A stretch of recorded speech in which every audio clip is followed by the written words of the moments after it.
మీకు ఒక విన్నపం ఏమిటంటే, కాలక్షేపం సేవించేటప్పుడు మూల గ్రంథం, దానికి నేనేం వ్యాఖ్యానం చేస్తున్నానో దాన్ని వినండి, పుస్తకంలో వెతక్కండి. నేను ఆ క్రమంలో చెప్పచ్చు, చెప్పకపోవచ్చు. అలా పుస్తకంలో వింటే నేనేం చెప్తున్నానో అది మీకు బోధపడు. ముందు నేను చెప్పేదాన్ని ఈ గంటన్నరే, తర్వాత ఉండదు గనక రికార్డింగ్లు ఉండవుగా, అంచేత ముందు నేను చెప్పేదాన్ని వినేసేయాలి. విన్న తరువాత అప్పుడు మీరు ఆ గ్రంథం చూసుకుంటే మళ్ళా మీకు నెమరు వేసుకోవడం అవుతుంది ఆ గ్రంథం. అందుకోసం ఈ గ్రంథాలు తప్ప ఆ పుస్తకాన్ని అలా చూసుకుంటూ పేజీలు తిప్పుకుంటూ వెతుక్కుంటూ ఉండమని కాదు. కాలక్షేపం ముందు వినేయండి, ఇదే అర్థం అందులోనూ ఉంటుంది. దాని తర్వాత మళ్ళా చూసుకుంటే గట్టిపడుతుంది. అందుకోసమనే ఈ కోశముల ప్రయోజనం అదే. కాలక్షేపం కాని వాడి గ్రంథం చదివేసి పాఠం చెప్పేస్తాను అంటే వాడు చదివేసుకుంటే వాడు నశించడం, వాడు ఇంకోళ్ళకి చెప్తే ఇతరులు నశింపజేయడం, రెండు మోసమే. అలాగా వినాలి.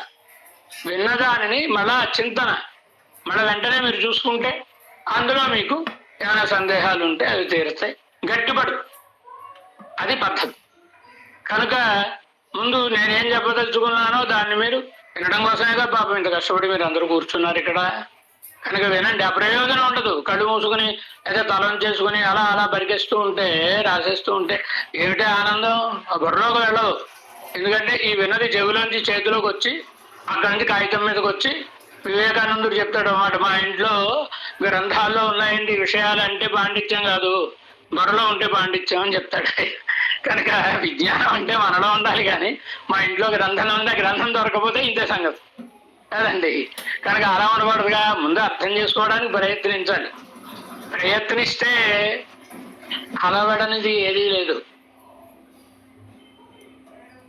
కొంచెం బుర్రకి పదులు పెడుతూ ఉండాలి. దీన్ని పని చేయకుండా పారేసి ఇలా ముందుగా చూసుకుందాం లే తర్వాత అనుకుంటే ఇంకా అది పని చేయడం మానేస్తుంది. విన్నా అర్థం కాని తీసుకొచ్చేస్తాం మనం. కనుక ముందు విని అర్థం చేసుకోవడానికి ప్రయత్నించండి. మనం వెంటనే మూసేయడం లేదుగా, ఏదో ప్రశ్నోత్తరాలు ఏదో అంటున్నాం. అలాంటి సమయంలో ఏమైనా సందేహం ఉంటే సందేహాన్ని తీర్చుకోవచ్చు. ఇవాళ కాకపోతే రేపైనా, అయ్యా నేను చెప్పిన పాఠంలో మాకు ఈ సందేహం ఉందండి అంటే, సందేహం తీర్చడానికేగా, మీకు అర్థం కావడం కోసమేగా ఈ ప్రయాసం అంతా. నేనేదో నా పాట పాడుకుంటూ వెళ్ళిపోవడానికి కాదు కదా. అందుచేత దయచేసి ముందు వినడానికి ప్రయత్నించండి, విన్నదాన్ని అర్థం చేసుకోవడానికి ప్రయత్నించండి. అటు తర్వాత ఆ గ్రంథంలో నేను చెప్పిన విషయాలన్నీ అందులో వస్తాయి, ఎప్పుడు చెప్పేదేగా. అందుచేత ఇబ్బంది ఏం లేదు. అందులో కోల్పోయే అవకాశం కూడా లేదు. ఇప్పుడు పుస్తకం చూడకపోతే రేపు చూసినా అందులో తెలుస్తుంది. వినడం మానేస్తే ఇందులో ఏమైనా కొత్త విషయాలు ఉంటే అవి వెళ్ళిపో. అది తరువాత ఇంతవరకు నైయాయిక వైశేషిక మతములను గురించి చెప్పారు. దానికి ముందు అది అయిపోయిన తర్వాత అంటే వాటిని సూక్ష్మంగా తెలిపారు. 16 ఆరెన్బారాయ్ అని కొంచెం వివరంగా నాస్తిక మతం, లోకాయత మతం, చార్వాక మతం, దానిని గురించి వర్ణించారు. మీకు అందరికీ అవకాశం ఉంటే గోపాలాచార్య స్వామి వారు ఒక చిన్న పుస్తకం రాశారు, జీయర్ జైత్ర యాత్ర అని. పెదజీయర్ స్వామి వారు, వారికి ఒక ప్రక్కన గోపాలాచార్య స్వామి వారు, ఒక ప్రక్కన గుదిగొండ రామానుజాచార్య స్వామి వారు కవి గారు, వీరు ముగ్గురు కలిసి అలా పెడుతుంటే ఒక్కొక్కళ్ళు తారసిల్లినట్టు.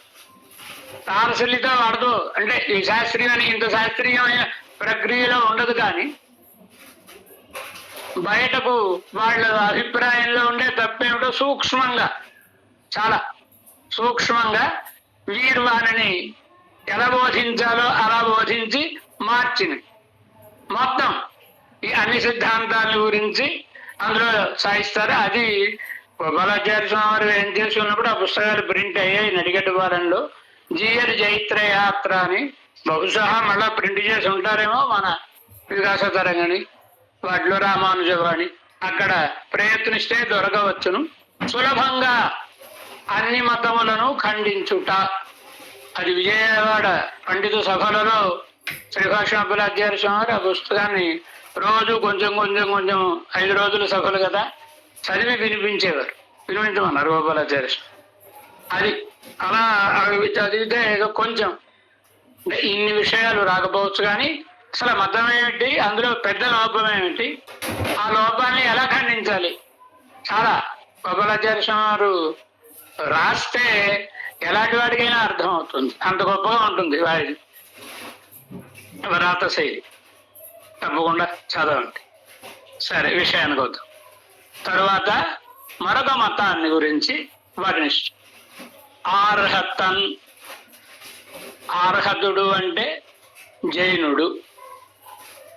జైన మతంలో కార్యకారణ రూపత్తాలే జగత్తు నిత్యానిత్యము భిన్నము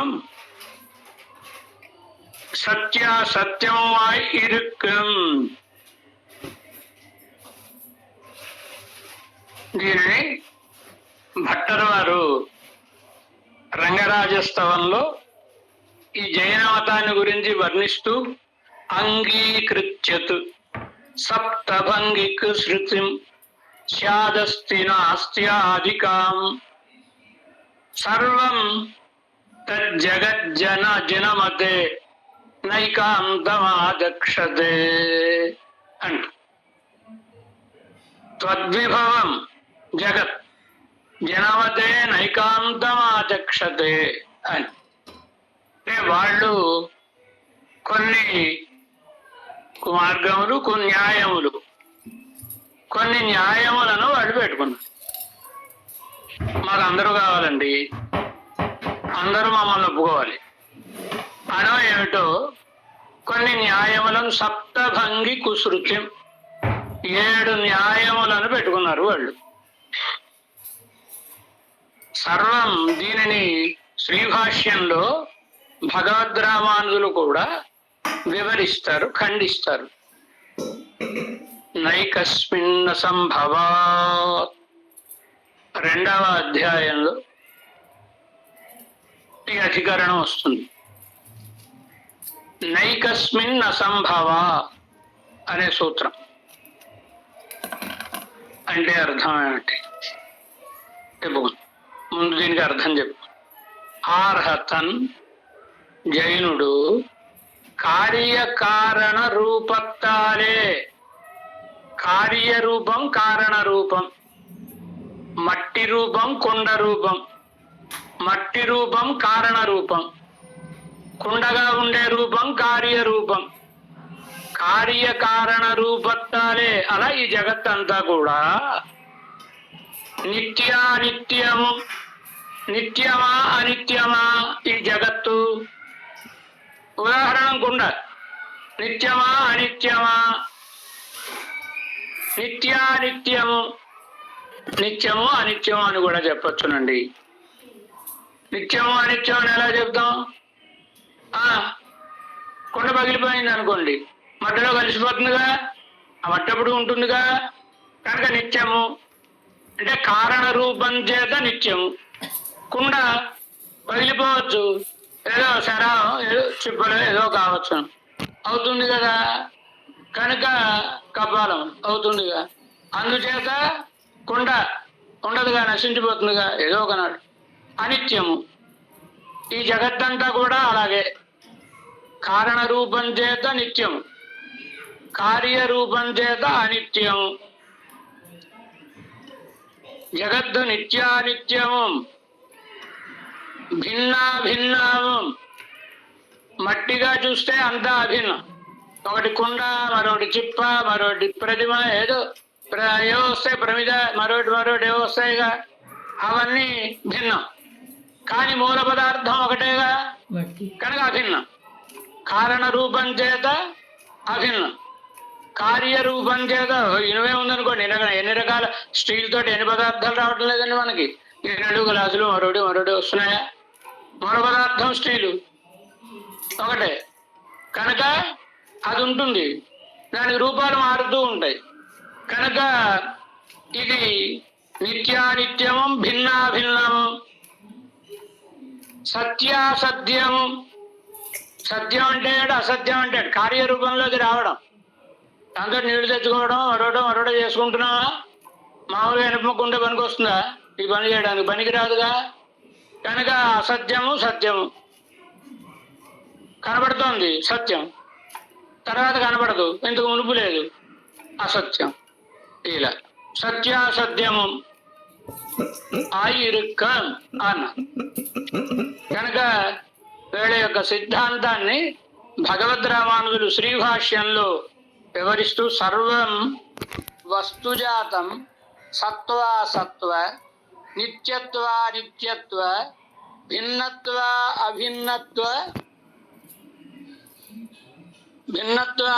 అభిన్నత్వాదిభిః అనైకాంతికం ఇచ్ఛంతి. అనైకాంతికం ఒక రకముగా కాదు, ఒక రకమైన అభిప్రాయం కాదు, అనేక రకములు. భిన్నమా? భిన్నమే. అభిన్నమా? అభిన్నమే కావచ్చును. దానికే వాడు అన్నారు సప్తభంగి కుశృతి. స్యాదస్తి, స్యాన్నాస్తి, స్యాదస్తి చ నాస్తి చ, స్యాదస్తి చ అవక్తవ్యం, స్యాన్నాస్తి చ అవక్తవ్యం, స్యాదవక్తవ్యం, స్యాదస్తి చ నాస్తి చ అవక్తవ్యం. ఇవి 7 న్యాయములు వాడు చెప్పినవి. ఎంత అందంగా ఉన్నాయండి. ఏమంటాడు? స్యాదస్తి. ఏమండి ఇక్కడ కొండ ఉందా? ఉందేమో అంట. ఉంది అస్థి అని చెప్పడు, ఉందేమో అంటాడు. స్యాత్ అవ్యయం ఇది. స్యాత్ అంటే కాబోలును, ఉంది కాంసును అని. అంటే ఉంది అని చెప్పకుండా ఉంది కాంసును అంటే ఏమో లేదేమో అని కూడా అందులో అర్థం వస్తుంది. స్యాన్నాస్తి, ఇక్కడ వస్తువు లేదా? లేదు, లేదని చెప్పడు. స్యాన్నాస్తి లేదేమో, తర్వాత రావచ్చునేమో, నేను ఉండొచ్చునేమో, ఇప్పుడు లేదు కనుక ఇప్పుడు లేదంటే లేదని ఎలా చెప్తాను? మరి ఉందేమో ఎందుకు? కనుక ఎందుకు వచ్చిన గొడవ? స్యాన్నాస్తి. ఏదో మాట చెప్పవయ్యా, ఉందా లేదా? స్యాద్ అస్థి నాస్తి చ అన్నంగా చెప్పు. అస్థి ఉంది, లేదు. ఉంది లేదు అంటే ఎలా? దీనికి ఒక అందమైన మాట చెప్పు. అవయవ రూపము చేత ప్రమేయ రూపత్వాత్ అంట. అవయవ రూపం చేత అనేక అణువులు కలిస్తే కదండి ఒక పదార్థం తయారవుతుంది. కుండ అసత్యం అయితే కావచ్చును, ఆ అణువులు మాత్రం సత్యమేగా, ఆ అణువులు నిత్యమేగా. కుండ అనిత్యం అవుతుంది కానీ. అందుచేత అస్థిచ నాస్తిచ అవక్తవ్యం. ఏ వస్తువు ఎప్పుడూ ఒక్కలా ఉండదు గనక దానిని మనం చెప్పలేము. అస్థిచ అవక్తవ్యం, నాస్తిచ అవక్తవ్యం, అస్థి నాస్తిచ, స్యాదస్తి నాస్తిచ అవక్తవ్యం. ఇలా ఇలా ఇలా మాకు అందరూ కావాలి, అందరూ మమ్మల్ని మెచ్చుకోవాలి అన్నట్టుగా ఇన్ని సప్తభంగి కుశృతిం స్యాదస్తి నాస్త్యాదికాం అంట. కనుక ఒక రకమైన నిశ్చయాన్ని కలిగించేటటువంటిది వాళ్ళ మాట కాదు. అదే భగవద్ రామానుజులు శ్రీభాష్యంలో ఈ 7 ఇది సర్వత్ర సప్తభంగి నయావతారా, ఓ 7 న్యాయాల్ని వీళ్ళు పుట్టించారు. సర్వం వస్తుజాతం ద్రవ్య పర్యాయాత్మకం ఇది అక్కడి వాక్యం.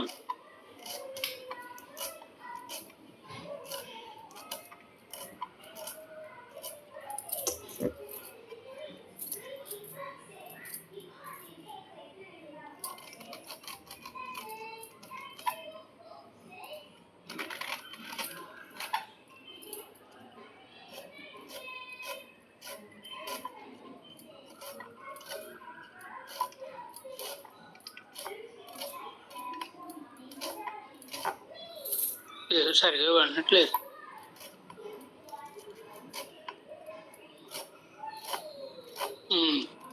పర్యాయాత్మనా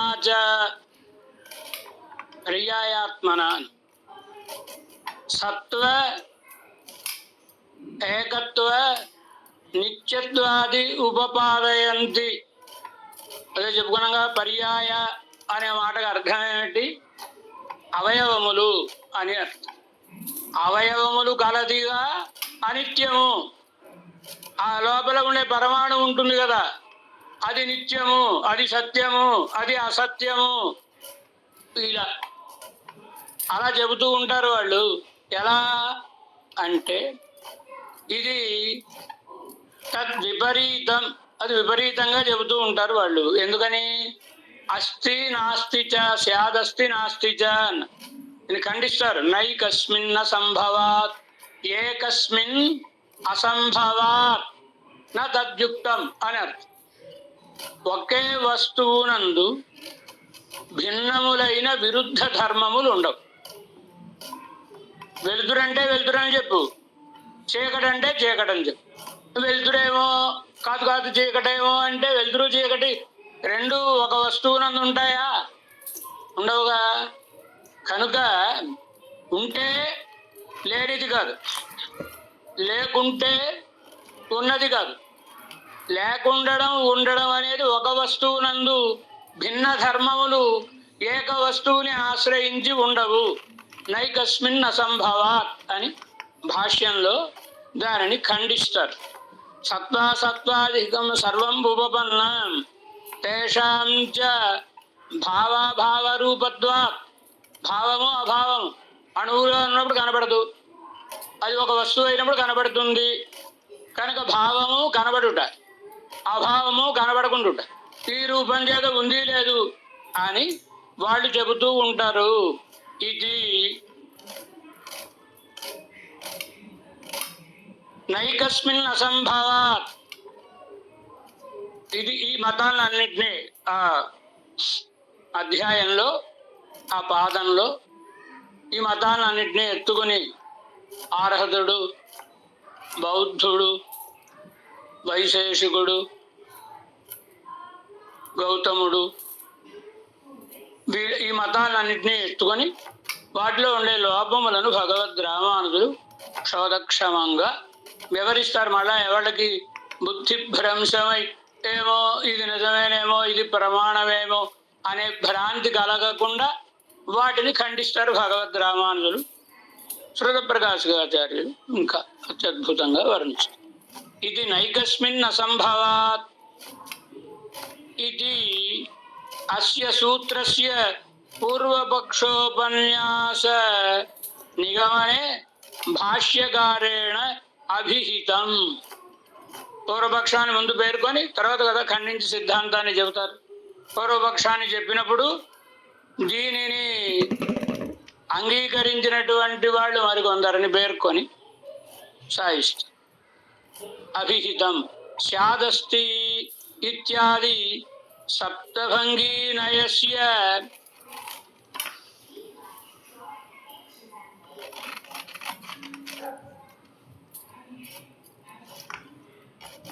అర్థస్య అర్థః తత్వవిచారణాయ. తత్వవిచారణ అని ఒక గ్రంథం. ఇది యాదవ ప్రకాశేనోక్తం. యాదవ ప్రకాశుడు కూడా ఈ మతములను చెప్పినటువంటి గ్రంథం. ఆ గ్రంథంలో చెప్పబడింది ఇదిగో ఇలా ఈ జైనుల యొక్క సిద్ధాంతం ఇది అని. అస్తిత్వం వివక్షన్ స్యాదస్తి బ్రూయాత్. ఉందనే ఉద్దేశంతో ఉందేమో అని చెప్తాడు. స్యాత్ శబ్దో అయం అవ్యయ. స్యాత్ అన్నారుగా, అనేక అర్థం స్యాత్ అనేదానికి. ఇక్కడ అవ్యయ, అవ్యయం కనుక ఈ అవ్యయం ఏం చెప్తుంది? కావచ్చును, కాకపోవచ్చు అని చెప్తుంది. కనుక ఇక్కడ స్యాదస్తి అంటే ఉండవచ్చును, ఉండకపోవచ్చును. ఉండవచ్చునేమో, ఏమో అంటే సందేహాస్పదం అన్నమాట. స్యాత్ అనేది ఆ సందేహాన్ని తెలుపుతుంది. ఒక్కొక్క చోట రూఢిని తెలుపుతుంది స్యాత్. అద్భుతం. రామాయణంలో సంక్షేప రామాయణం అయిన తర్వాత ఫలశ్రుతి చెప్తారు. పఠన్ ద్విజో వాగృషభత్వమీయాత్ స్యాత్ క్షత్రియ భూమిపతిత్వమీయాత్ వాణిజ్యం, ఇంకా అవన్నీ అక్కర్లేదు. అక్కడ సరే బ్రాహ్మణుడు చదివితే మంచి చక్కగా మాట్లాడే సామర్థ్యాన్ని పొందుతాడు. స్యాత్ క్షత్రియ భూమిపతిత్వమీయాత్, క్షత్రియ భూమిపతి స్యాత్ అని చెప్తే సరిపోతుంది. క్షత్రియుడు కనుక ఈ పారాయణం చేస్తే భూమికి పతి అవుతాడు అని చెప్పచ్చు కదా. అలా చెప్ప స్యాత్ క్షత్రియ భూమిపతిత్వమీయాత్, క్షత్రియుడు చదివితే ఆయనకి రాజ్యం లభిస్తుంది అని. మరి స్యాత్ ఎందుకు ఈయాత్ అని చెప్పేశారుగా అక్కడ. మళ్ళా స్యాత్ ఎందుకు చెప్పారంటే స్యాత్ అనేది కేవల క్షత్రియుడై ఉండి రాజ్యం లేనివాడు. రాజ్యం లేని కేవల క్షత్రియుడు ఈ పారాయణం చేస్తే అక్కడ ఆయన రాజ్యాన్ని పొందుతాడు అనడం కోసమని స్యాత్ అనే దానికి అర్థం అలా ఉంటుంది. అలా ఇక్కడ స్యాత్ అంటే ఏమో కావచ్చునేమో అని అర్థం, కనుక దాన్నే సాధిస్తున్నారు.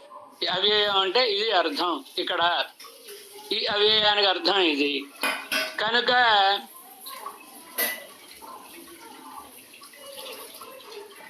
ఇలా అత్ర అపి స్యాత్ శబ్దేన నాస్తిత్వ ప్రతిపక్షం అస్తిత్వం అపి సూచయతి. లేదు అన్నప్పుడు స్యాన్ నాస్తి అన్నాడు అనుకో. నాస్తి అనే దానికి ప్రతిపక్షం ఏమిటి? అస్తి అని.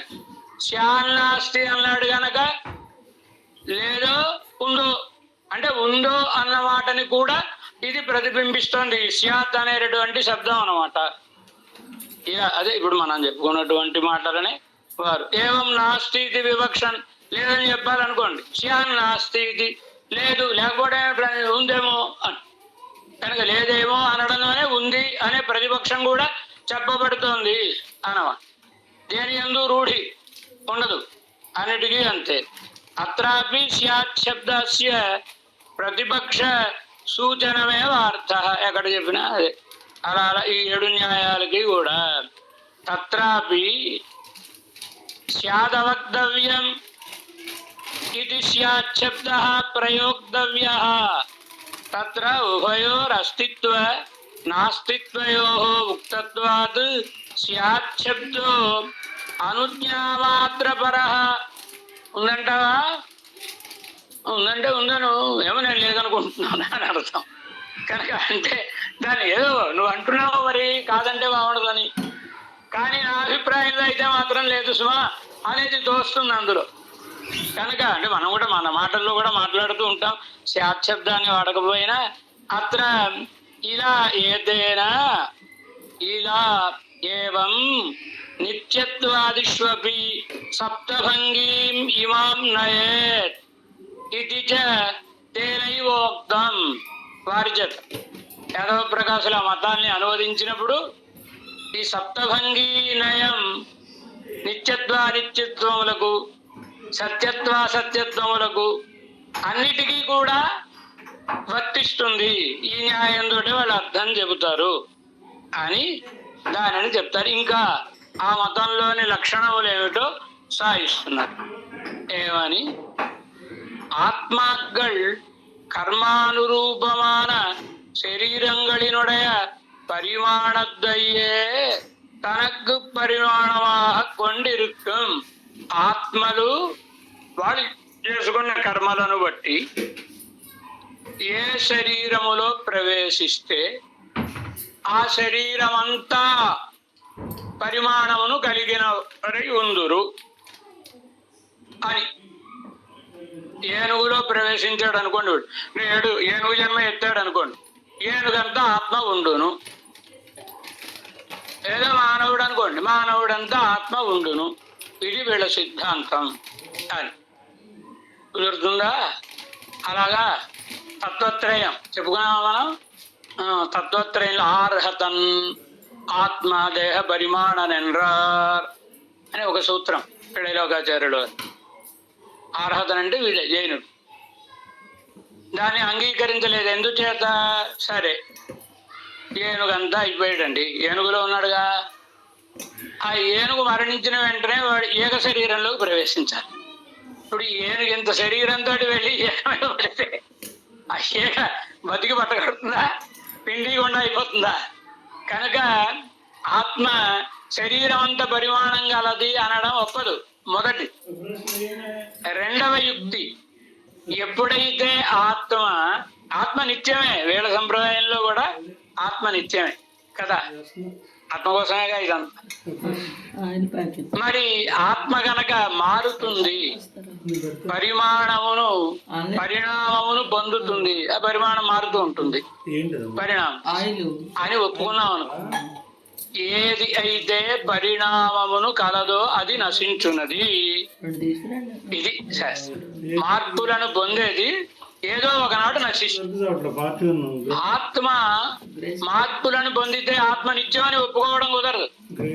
ఆత్మ కూడా ఇంకా శరీరంతో నశిస్తుందనే చెప్పుకోవాలి. ఎలా కుదురుతుంది? శాస్త్రానికి వ్యతిరేకం. అదే శాస్త్రం అనేది అంగీకరించదుగా.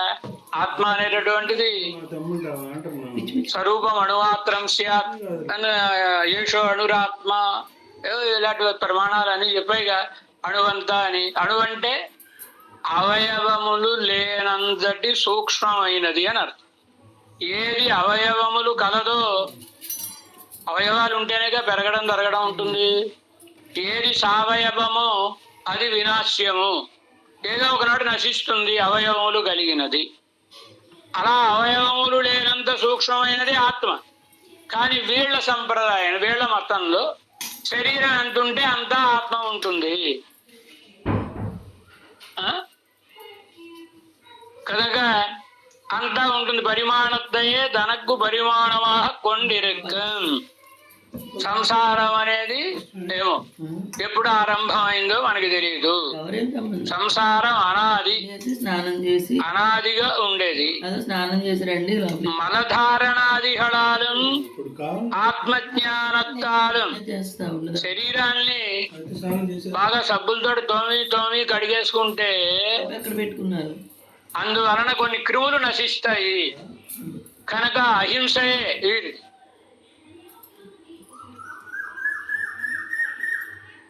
కేశములను బపనం చేసుకోరు. బపనం చేసుకుంటే కూడా ఏమైనా క్రిములు నశించవచ్చును. కండుయను దురద వస్తే కొట్టుకొని ఇలాగా మనలాగా కొట్టుకుంటే అక్కడ క్రిములు నశిస్తాయి. గట్టిగా గాలి పీలిస్తే కొన్ని క్రిములు లోపలికి వెళ్ళిపోతాయేమో. అందుకని నెమలి పింఛాలు ఉంటాయి కదండి, వాటితోటి చిన్న విసనకర్రలాగా ఏదో చేసుకుని దాన్ని ఇలా అనుకుంటూ పెడుతూ ఉంటారనమాట. అవేవి కూడా నశించకుండా ఉండాలి అనే ఉద్దేశ్యంతో ఇలాంటివన్నీ నియమాలు. ఏమిటది? మలధారణాదిహళాలం ఆత్మజ్ఞానత్తాలం ప్రకృతి వినిర్ముక్తరాయ్.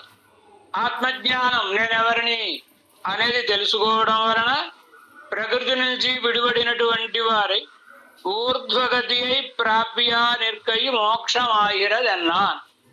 ఊర్ధ్వగతిని పొందుటయే మోక్షము. భగవద్ రామానుజులు కూడా మోక్షం అంటే వీళ్ళకి ఏమిటి అంటే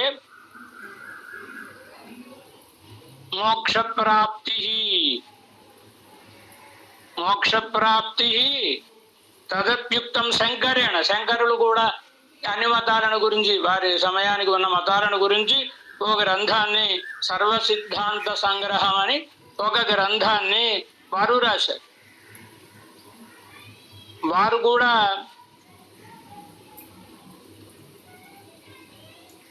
గురూపదిష్ట మార్గేణ, వాళ్ళ గురువులు వాళ్ళ ఉపదేశం చేసినటువంటి మార్గంలో కర్మ సముచ్చయాత్ మోక్షో బంధ విరక్తస్య జాయతే భువి కస్యచిత్. భూమిలో ఎవడో ఒకడికి గురువులు ఉపదేశించిన మార్గంతో ఆ కర్మ జ్ఞానం రెండిటి వలన బంధము నుంచి విడిపడతాడు. ఏమిటి వీళ్ళ సంప్రదాయంలో ముక్తి అంటే సతతోర్ధ్వగతి. దానికి ఉదాహరణ ఏమిటి? ఆనపకాయ. ఈ ఆనపకాయకి బాగా బురద పట్టించి నీటిలో పడేశారు అనుకోండి, బాగా ఈ మట్టి అంతా పట్టించడం వల్ల మునిగిపోతుంది ఆనపకాయ. కానీ నీటిలోకి వెళ్ళిన తర్వాత కొంచెం కొంచెం కొంచెం కొంచెం ఈ మట్టి అంతా కరిగిపోయిపోతుంది, పోతే పైకి తేలుతుంది. ఆత్మ కూడా ఇలాగే పైకి తేలడం, ఇదే సతతోర్ధగతి, ఇదే ముక్తి అనగా అని అని అర్హతుల యొక్క మతం అన్నమాట. ఇంక తర్వాత వాటితోటి సగంధి అన్నమాట. మరొకడు బౌద్ధుడు. ఈ బౌద్ధ మతాన్ని గురించి వర్ణిస్తున్నారు. ఇవన్నీ నాస్తిక మతములు ఇవి. బౌద్ధ మతం కానీ, అర్హత మతం కానీ, చారువాక మతం కానీ. బౌద్ధులలో ఆ బుద్ధుని శిష్యులు ఒక 4 బుద్ధిమంతులు ఉన్నారు. 4 శిష్యులకి బుద్ధుడు చెప్పిన మాట 4 రకాలుగా బోధపడి 4 సిద్ధాంతాలను చెప్పి వాళ్ళల్లో వైభాషికన్ ఇప్పుడు మాట్లాడుతుంటే ఏమిట్రా ఇది నువ్వు మాట్లాడే మాటలన్నీ కేయం విభాష, ఏమిటిలా తలతగ్గా మాట్లాడుతున్నావు అని ఎవరు అడిగారండి. మిగతా వాళ్ళు మాట్లాడేలా మాట్లాడటం లేదు, వేరుగా మాట్లాడుతున్నావు ఏమిట్రా అని. కనుక వాడు వైభాషికుడు, బుద్ధుని యొక్క శిష్యుడు అన్నమాట. వైభాషికన్ పరమాణు సంఘాతమాయ్ ఈ జగత్తు,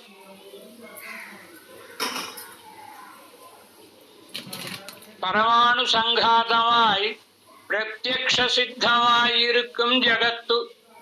జగత్తు పరమాణువుల సముదాయం. ఓ పరమాణువు మరొక పరమాణువు, వైశేషికుడు చెప్తాడు కదా, దీన్ని పరమాణువులన్నీ కలిస్తే ఇంత జగత్తు అయిందండి. కనుక పరమాణు సంఘాతమాయి ప్రత్యక్ష సిద్ధమాయి, కంటికి కనబడుతోంది, ఇంద్రియాలకు తెలుస్తోందిగా ఉంటుంది. కానీ దీనికి సంబంధించిన జ్ఞానం ఏదైతే ఉందో ఆ జ్ఞానం అనేది క్షణికం. ఆత్మ అనే దాన్ని వీళ్ళు అంగీకరించరు. జ్ఞానమే, జ్ఞాన సంతానమే. దీపజ్వాల ఆరిపోయే ముందు వేరొక దీపజ్వాలను పుట్టించి తాను ఎలా ఆరిపోతుందో ఈ జ్ఞానం అనేటటువంటిది క్షణకాలం మాత్రమే ఉంది, నశించిపోతుంది. నశించిపోయే ముందు మరొక జ్ఞానం పుడుతుంది, జ్ఞాన సంతానం. ఇలా ఒక జ్ఞానం తర్వాత ఒక జ్ఞానం, ఒక జ్ఞానం తర్వాత ఒక జ్ఞానం.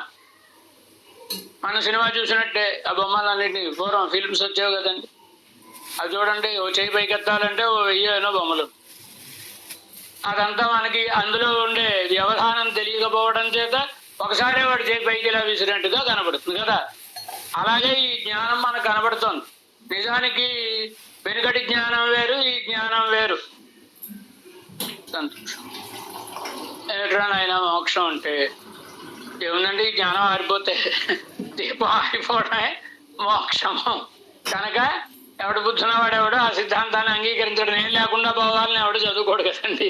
శాస్త్రాన్ని చదువుకునేవాడు నేను బాగుండాలి, నేను ఆనందంగా ఉండాలని చదువుకుంటాడు, కానీ నేను లేకుండా అయిపోవాలి అని చదువుకోడు కదా. కనుక ఈ జ్ఞానం ఉంటేనేగా ఈ భాషలన్నీ. ఇది తద్విషయ జ్ఞానము క్షణికం, వేరోరాత్మ విల్లై, వేరే జ్ఞానము కలవాడు జీవుడు అనేదేం లేదు. వేరోరాత్మ విల్లై. సంసారం సంసారం అంటే ఇది స్థిరత్వ బుద్ధి సంసారం, ఇది స్థిరమైనది అనే బుద్ధియే సంసారము, బాధలు పడుతున్నాం. క్షణికత్వ బుద్ధి మోక్షం, ఇది క్షణికం అని తెలుసుకుంటే అదే మోక్షము అన్న. వీడి తర్వాత ఇంకొకడు శిష్యుడు, వాడు సౌత్రాంతికుడు అని. ఈ సౌత్రాంతికుడు అనేవాడు ఏమంటే ఆ సూత్రం చివరైనట్టు చెప్పండి అని అడిగట. సూత్రము యొక్క అంతమును అడిగాడు గనక వాడిని సౌత్రాంతికుడు అన్న. బుద్ధుని శిష్యుల్లో వాడు. అతనేం చెప్తాడు, సౌత్రాంతికనుకు సిద్ధాంతం అదువేగా ఇరుక్క చేదే, మొత్తం అంతా ఇదే అభిప్రాయం. కానీ అనుమాన సిద్ధం జగత్తన్రా, ఈ జగత్తు అనుమాన సిద్ధము ఉందని చెప్పలేమండి. ఎలా చెప్పలేము అంటే వీడు వస్తుంటే రోడ్డు మీద ఏదో వెండి బంగారు షాప్ అద్దాలలోంచి ఏదో వెండి గ్లాస్ కనబడిందండి. బాగుంది అనుకున్నాడు. ఇది యథార్థ జ్ఞానమా భ్రాంతి జ్ఞానమా? ఇంకా ఎదరికెళ్ళాడు. వెళ్ళిన తర్వాత ఓ ముత్యపు చిప్ప మీద సూర్యకాంతి పడుతుంది. ఇదేదో వెండి ముక్క దొరికిందండి మనకే అనుకుని దగ్గరికి వెళ్ళి తీసుకున్నారు. ఇప్పుడు ఈ వెండి చిప్ప అది లేకపోతే ముత్యపు చిప్ప వీడేదో వెండిది అనుకున్నా. వాడికి ఎందుకు అంటే ఇది శాస్త్రకారులు అందరూ మళ్ళా సత్ఖ్యాతి అసత్ఖ్యాతి ఇలా ఖ్యాతి పంచకం అని దాన్ని చెప్పు. అందులో వాడు చెప్పేది ఏంటంటే, అసలు నువ్వు ఇందాక వెండి షాప్ దగ్గర నుంచి వచ్చావు కదా, ఆ బుద్ధిలో వెండి గ్లాసు ఉండిపోయి, ఆ వెండి గ్లాసు బుద్ధిలో ఉండిపోవడం అని ఇది చూడగానే వెండేమో అనిపించింది. నిజానికి అక్కడ వెండి ఉండి కాదు, నీ బుద్ధిలో ఉన్న వెండి అక్కడ కనిపించింది అంటాడు. లేదు ఇలా కనుక జగత్తు నిజానికి సత్యం కాదు. మనం మరి తిరుగుతున్నాం కదండి, చేస్తున్నాం కదండి, అందుచేత అనుమానించాలి, ఊహించాలి జగత్ అనేది ఒకటి ఉందని. ప్రత్యక్ష సిద్ధం అన్నాడు వాడు, కాదు అనుమాన సిద్ధం. ఊహ చేత మనం ఏదో మరి పనులు చేస్తున్నాం కనుక ఉందని గ్రహించడమే తప్ప ఇదంతా నిజం కాదు అనేవాడు. అది అనుమాన సిద్ధం జగత్తు ఎన్రాన్, అదువే అవనుకు విశేషం, అదే అతడికి విశేషము. యోగాచారం జ్ఞాతృ జ్ఞేయంగల్ భ్రమం, జ్ఞానమే ఉళ్ళదు. తెలుసుకునేవాడు, తెలియబడేది, జ్ఞాతృ జ్ఞేయంగల్ ఇవి భ్రమ. జ్ఞానం అనేది ఒకటే ఉంది. తెలుసుకునేవాడు అంటే వాళ్ళ జ్ఞానం గలవాడు, ఆత్మ వాడిని ఒప్పుకోవాలిగా, అదేం లేదు. ఇదంతా జ్ఞానం మాత్రమే ఉన్నది. ఆ జ్ఞానం కూడా క్షణికమైనటువంటిది అని వీరి యొక్క సిద్ధాంతం. వీడికేం పేరు పెట్టారు? యోగాచారం. బౌద్ధ మతంలో యోగము ఆచారము అని రెండు ఉన్నాయి. యోగము ఆచారము అంటే చెప్పిన దానిని నమ్ముట, ప్రశ్నించుట, రెండు. ఈ రెండు వీడి దగ్గర ఉన్నాయి కనుక నువ్వు చెప్పిన దాన్ని నమ్ముతున్నాను, తర్వాత ఏమిటి అని ప్రశ్నించాడు కనుక వాడిని యోగాచారుడు అన్న. ఇది వాని సిద్ధాంతం. ఇక అసలు బుద్ధునికి చాలా దగ్గర శిష్యుడు నాలుగోవాడు మాధ్యమికుడు అనేటటువంటి వాడు. వాడు బుద్ధుని యొక్క సిద్ధాంతాన్ని, బుద్ధుని సిద్ధాంతం సర్వం శూన్యం శూన్యం అని, సర్వం శూన్యం శూన్యం అనే దానిని అంగీకరించినటువంటి వాడు మాధ్యం. ఈయనేమంటాడు? మాధ్యమికన్ ప్రమాణము, అసలు తెలుసుకోవడానికి ఏదో ఇంద్రియ జ్ఞానం అయినా ఉండాలి, ప్రత్యక్షం లేదా అనుమానమో మరొకటో, ఇవన్నీ మిథ్య కనుక ప్రమాణం అనేదే లేదు. మరి ప్రమాణంతో మనం చూసేవాడు ఎవడో ఉంటాడుగా, కంటితో చూశానండి, నేను చూశానండి అని చెప్పేవాడు ప్రమాతావు మిథ్య. తెలుసుకునేవాడు లేడు, తెలుసుకునేది లేదు. ప్రమాణం తెలుసుకునేవాడు లేడు. ప్రమాతాவும் இவை ఉండు என்று అరిహై భ్రమం, ఇవి ఉన్నాయి అని అనుకుంటే ప్రమేయము ప్రమాదం. ఇంకా అవతలి తెలుసుకునే విషయం ఏదో గోడో మరోటో ఉందనుకో, అది మిథ్య. తెలుసుకునేవాడు మిథ్య, తెలుసుకోవడానికి ఉపయోగపడే జ్ఞానము మిథ్య, తెలియబడేది మిథ్య. కనుక ప్రమాదావం ఇవై ఉండు என்று అరిహై భ్రమం, శూన్యత్తాలే శూన్యం என்று అరిహై మోక్షం. శూన్యం చేత శూన్యం అని తెలుసుకోవడమే మోక్షము. ఇది మిథ్యాచారుని యొక్క సిద్ధాంతం అనం. దానిని భగవద్ రామానుజులు ఖండిస్తారు. ఊళ్ళనేనిల్ ஊழன், ஈழனெனில் ஊழன். நம்ம పెద్దవాడు వాళ్ళ యొక్క సూక్తి. ఒరే నాయన, నువ్వు మాకు మంచి ఉపకారం చేసిన వాడివిరా, మా సిద్ధాంతాన్ని నిలబెట్టిన వాడివి నువ్వే అన్నారు రామానుజుడు. ఎంచేత? ఏమిటి నీ సిద్ధాంతం ఏమీ లేదండి. ఏమీ లేదని ఎలా చెప్తున్నావురా? ఏదో ప్రమాణం చెప్పాడు అనుకోండి, ఈ ప్రమాణం సత్యమేనా? అదే ఇది శూన్యం అండి, లేదు అన్న. శూన్యం అని చెప్పే ప్రమాణం శూన్యం అంటే ఏమిటి అర్థం అవుతుంది? అది ఉంది అనే అర్థమే సిద్ధిస్తుంది కదా. నేను చెప్పినంత అబద్ధం అండి అంటే ఇంకా అసలు విషయం ఏమిటి? మాదే, మా సిద్ధాంతమే అవుతుంది కదా. కనుక శూన్యం చేత శూన్యం తెలియబడుతోంది అంటే శూన్యం అంటేనే ఏం తెలుసుకోవడానికి అవకాశం లేనటువంటిది కదా. కనుక ఇది బౌద్ధుని యొక్క సిద్ధాంతము. మతాన్ని సాయిస్తున్నా. పాశుపత మతం తరువాతి పాశుపతం అంటే పశుపతి మతం అన్నమాట. పత్యురసామంజస్య త్రిభాష్యంలో పంచరాత్ర ఆగమ ప్రామాణ్య నిర్ధారణానికి ముందు వచ్చేటటువంటి అధికరణం ఇది. పత్యురసామంజస్య పశుపతి మతం.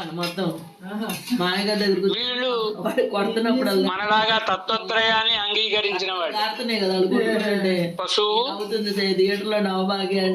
పాశము, కొట్టుకుంటున్నారు కదా పరమశివుడు. పశువు అంటే జీవుడు, పాశము అంటే సంసారం. శివుడు రుద్రుడు, వాడు మహాదేవుడు, వాడు పెట్టుకున్న పేరు పశుపతి. మళ్ళీ వచ్చేసాడు కదా. అన్ని 3 తత్వాలు ఉన్నాయి. ఎంతవరకు 3 తత్వాలు ఉన్నాయని ఒప్పుకుంటారు కానీ ఈ జగత్తు అంతటికి కారణం పరమాత్మ అని ఒప్పుకోరు. పరమాత్మ నిమిత్త కారణం మాత్రమే. నైయాయికులు, వైశేషికుల పరమాత్మ నిమిత్త కారణం మాత్రమే. దానంతటా అదే ప్రకృతి ఇలా పరిణమిస్తూ ఉంటుంది. దీనిలో జీవుడు చిక్కుకుంటాడు, పశుపతి వాడికి మోక్షాన్ని ప్రసాదిస్తాడు. ఇంత బాగానే. కానీ జగత్తుకి 3 కారణాలు ఉండాలని కదా. 3 కారణాలు ఏంటో అనేసార్లు మనం చెప్పుకున్నాం కనుక అలా చెప్పుకోవడం అక్కర్లేదు. ఉపాదాన కారణం, నిమిత్త కారణం, సహకారి కారణం. ఉపాదానం అంటే భావిస్థూలావస్థావత పూర్వభావి కారణ పదార్థం యద్ తత్ ఉపాదాన కారణం అంటారు కదా. ఉపాదానం అంటే ఆ తరువాత అనేక రూపములలోనికి మలచబడేటటువంటి ద్రవ్యానికి మూలమైనటువంటిది. అంటే కొండ, మరొకటి తయారవడానికి మట్టి ముద్ద, ఎలాగో అలా దానిని ఉపాదాన కారణము.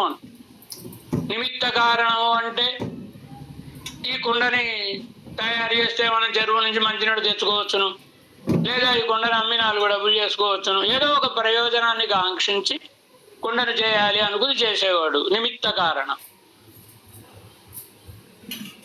తరువాత మరి తయారు చేయాలంటే దానికి ఏదో చక్రం ఉంటుంది, దాని మీద మట్టి ముద్ద పెడతాడు, ఓ కర్రతోటి ఆ చక్రాన్ని గిరిగిరా తిప్పుతాడు, తిప్పితే ఏదో తయారవుతుంది. సహకారి కారణం కదా.